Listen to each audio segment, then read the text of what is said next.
Do you know when Arizona became a U.S. territory? Let's travel back in time to 1863. This was a time when the Civil War was raging, and the nation was divided. Amidst this chaos, Arizona was declared a separate entity from the New Mexico Territory. This decision was driven by a complex web of political arguments, economic interests, and strategic military considerations. The birth of the Arizona Territory was a significant event in the midst of a tumultuous era. So, in 1863, amidst the turmoil of the Civil War, Arizona became its own territory. But where was the government of this new territory located? You might be surprised. The first territorial capital of Arizona was not Phoenix, but a small mining town known as Prescott. Named after the famed historian William Hickling Prescott, the town was chosen because of its central location and its proximity to gold mines. With a shimmering promise of prosperity, Prescott became the heart of the newly carved territory in 1864. But the capital's tenure in Prescott was short-lived. 7 years later, in 1871, the capital was moved to Tucson. Why?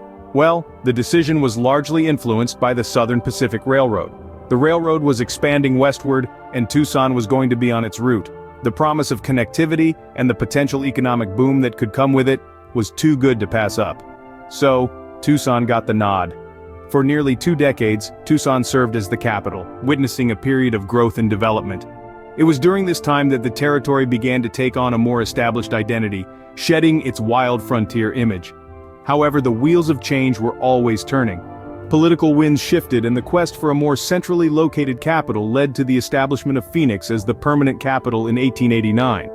Eventually, the capital would find its final home in Phoenix, but not before some intriguing political maneuvering. So, what have we learned about Arizona's journey to becoming a U.S. territory? Well, let's take a moment to cast our minds back to the midst of the Civil War, in the year 1863. It was during this tumultuous time that Arizona boldly declared itself as a separate entity from the New Mexico Territory. An audacious move, wouldn't you say? Next, we journeyed through the capital shuffle, starting with Prescott. A charming city indeed, but perhaps not quite right for the role. The title then shifted to Tucson, a city teeming with potential. Yet, it was Phoenix that finally claimed the honor, becoming the enduring capital of this fascinating territory. And that's the story of how Arizona, amidst the chaos of the Civil War, stepped onto the stage as its own U.S. territory, with a journey of its capital city that's as intriguing as the state's history itself.